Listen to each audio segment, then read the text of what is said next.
What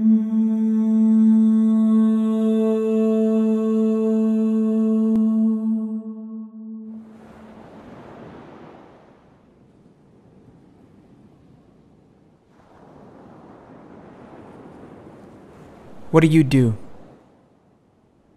I run an organization that I co-founded in 2009 called AFFCAD, through which we deliver programs that support Kampala's poorest slum areas through health, education, and economic empowerment.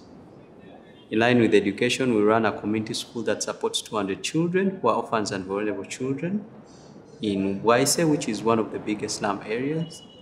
And we also run a vocational training center that supports young people with vocational training skills, entrepreneurship, and financial literacy to help them find decent employment and become self-employed. These are young people out of school who have never been to school, young people who are unemployed, who are dealing in drugs, young people who are desperate and they need a second chance, they need an option.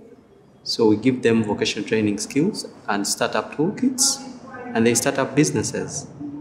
We have graduated 1,087 young people in the last 2 years, since 2014, and we are still training more, targeting 2,000 young people till 2020. So that's what I do. What drove you into this field?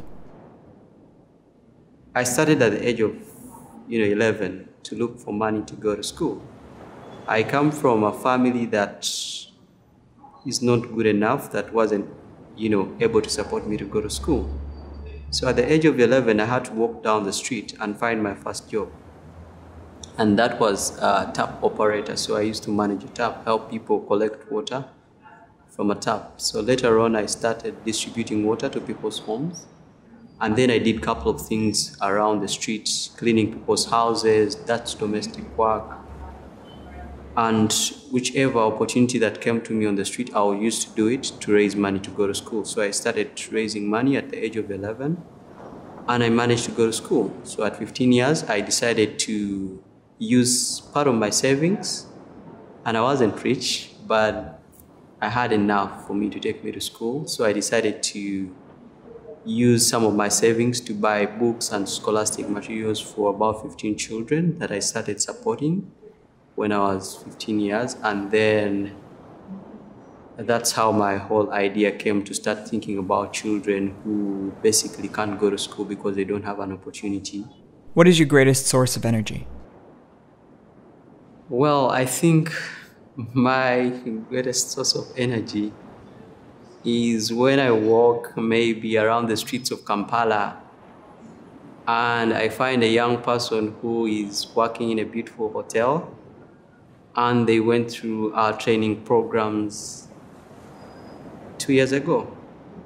And when you ask them what they were doing before, they were either engaging in sex work, or they were just young people who didn't have a motivation because they didn't go to school, so they looked at themselves as a failure, or they come from the most deprived slum community and they think because they are poor, they don't have hopes, they can't be anyone.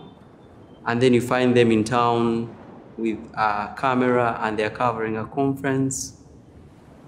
It's what makes my day. It's what makes me feel happy at the end of the day, and I go back home and I say, yes, there's change in this world. So those are some of my happiest times, and I've seen a lot of stories from the 1,087 young people that we've trained in the last couple of years. What is the best advice you've received? To make it, to be successful, it doesn't matter where you come from. It doesn't matter your height, your weight, your family background. It's just you being ready to face challenges and being determined and dedicated to make a better life for yourselves and the rest of the people around you. And I mean, for me, that has been the best advice. If it's not the same, what is the best advice you can give? I think every young person or any person in this world needs to have a dream, who they want to be at the end of the day. And somehow being passionate and dedicated and motivated to chase upon their dream. Everyone can be someone. What would you like to achieve in this lifetime? I mean, a world where all people can coexist and live peacefully, happily, and in harmony. I mean, that's the world that I dream of, and it's the world that I wake up and work to achieve every day. I want to see that happen one day, and I'm so hopeful that it will. It will. What brings us together? It's joy, it's happiness, it's love, and sharing. The things that connect us, one person to the second person to the third, mostly which is love, it's what brings us together. So I think it's a huge contributor, love. What makes us human? It doesn't matter where you reach or you don't have anything. Even when you don't have money, you can share ideas. You can motivate others to keep moving. You can give them courage. It doesn't matter if you have clothes to give away or $100 or millions. It's about what you can share with others. It could be happiness. It could be just words that make people smile. What is your strongest conviction? I'm always so determined and dedicated to achieve bigger things. No matter what it takes, I'm ready to do that. So I'm committed to make sure that I achieve whatever I want to. What is the most courageous decision you've made? I think was going to the street to look for a job, to go to school. Because when I walked to this woman on the street, I was 11 years and I told her I need a job. She looked at my face and said, "You're kidding me." Because I had taken a long time without thinking about it.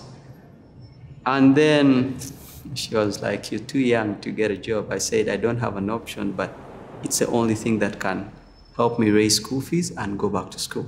So I need a job." And for me, that was the greatest decision. That's where my story starts. And it was because of the good. So I managed to go to school and I was successful. So it was a good decision at the end of the day. What does home mean to you? I've been to different places that are better than my home community, countries that are doing so well.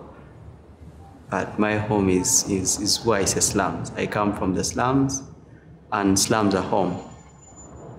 So that's my home. That's where I belong. That's where I came from. That's where I was born.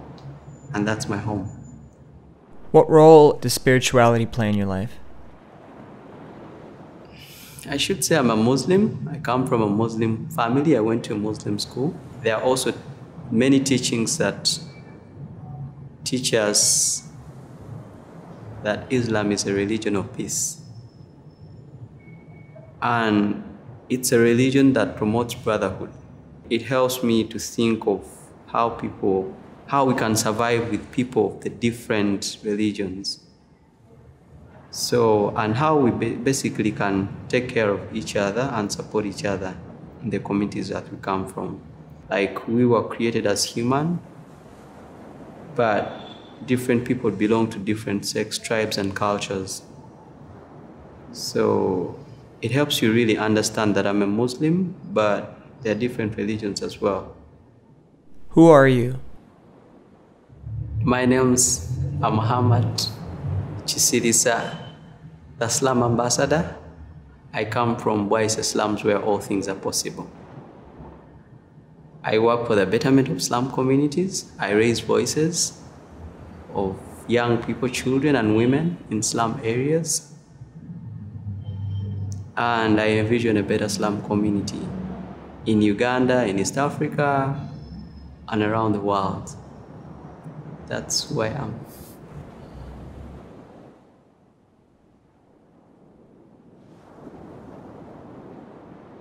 What's your name? And if you know, what does it mean? My name is Muhammad. Of course, the world knows Muhammad as a prophet with the Islamic teachings. In the Muslim religion, whenever we say Muhammad, the next word is peace be upon him. And Kisirisa is my Ugandan name that means making people silent, calm down. So those are my two names, and those are the two stories behind Muhammed Kisirisa, and I think they're beautiful names as well. Yeah.